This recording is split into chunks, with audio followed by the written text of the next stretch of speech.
اور میں اپنے باپ دادا ابراہیم اور اسحاق اور یعقوب کے مذہب پر چلتا ہوں۔ ہمیں شایع نہیں ہے کہ کسی چیز کو اللہ کے ساتھ شریک بنائے۔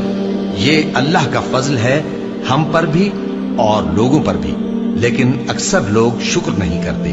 اے میرے قید خانے کے رفیقو، بھلا کئی جدا جدا آقا اچھے یا اللہ جو اکیلا ہے سب پر غالب ہے؟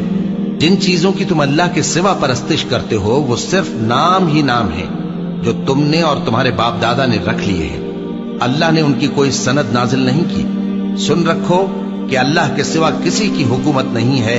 اس نے ارشاد فرمایا ہے کہ اس کے سوا کسی کی عبادت نہ کرو، یہی سیدھا دین ہے، لیکن اکثر لوگ نہیں جانتے۔ اے میرے قید خانے کے رفیقو، تم میں سے ایک جو پہلا خواب بیان کرنے والا ہے وہ تو اپنے آقا کو شراب پلایا کرے گا، اور جو دوسرا ہے وہ سولی دیا جائے گا، اور پرندے اس کا سر نوچ کھائیں گے۔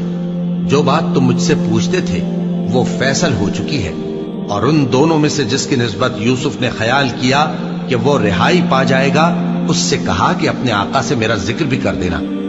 پھر شیطان نے اسے ان کا اپنے آقا سے ذکر کرنا بھلا دیا، اور یوسف کئی برس قید خانے ہی میں رہے۔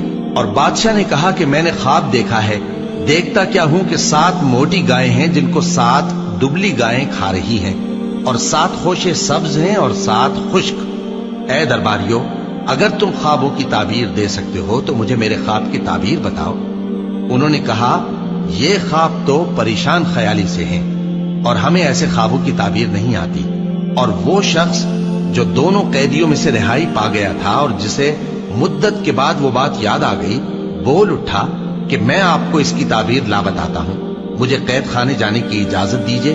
غرض وہ یوسف کے پاس آیا اور کہنے لگا، یوسف، اے بڑے سچے یوسف، ہمیں اس خواب کی تعبیر بتائیے کہ 7 موٹی گایوں کو 7 دبلی گائیں کھا رہی ہیں، اور 7 خوشے سبز ہیں اور 7 سوکھے، تاکہ میں لوگوں کے پاس واپس جا کر تعبیر بتاؤں۔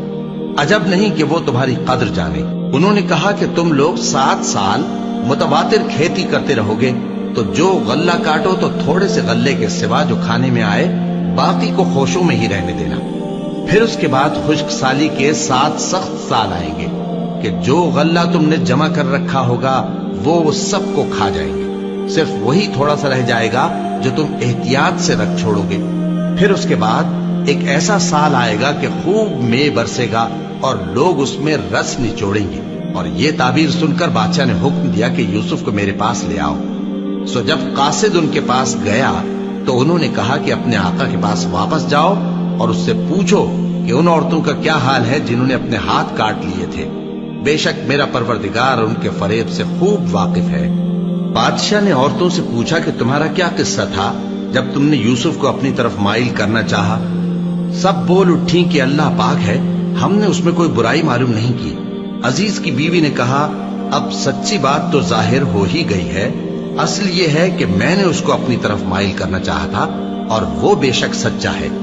یوسف نے کہا کہ میں نے یہ بات اس لیے پوچھی ہے کہ عزیز کو یقین ہو جائے کہ میں نے اس کی پیٹھ پیچھے اس کی امانت میں خیانت نہیں کی، اور اللہ خیانت کرنے والوں کی چال کو چلنے نہیں دیتا۔ اور میں اپنے آپ کو پاک صاف نہیں کہتا، کیونکہ نفس امارہ انسان کو برائی ہی سکھاتا رہتا ہے، مگر یہ کہ میرا پروردگار رحم فرمائے، بے شک میرا پروردگار بخشنے والا ہے، مہربان ہے۔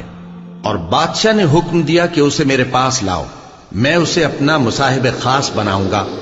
پھر جب ان سے گفتگو کی تو کہا کہ آج سے تم ہمارے ہاں صاحب منزلت ہو اور صاحب اعتبار ہو۔ یوسف نے کہا، مجھے زرعی پیداوار پر مقرر کر دیجئے، کیونکہ میں حفاظت بھی کر سکتا ہوں اور اس کام سے واقف بھی ہوں۔ اس طرح ہم نے یوسف کو ملک مصر میں جگہ دی اور وہ اس ملک میں جہاں چاہتے تھے رہتے تھے۔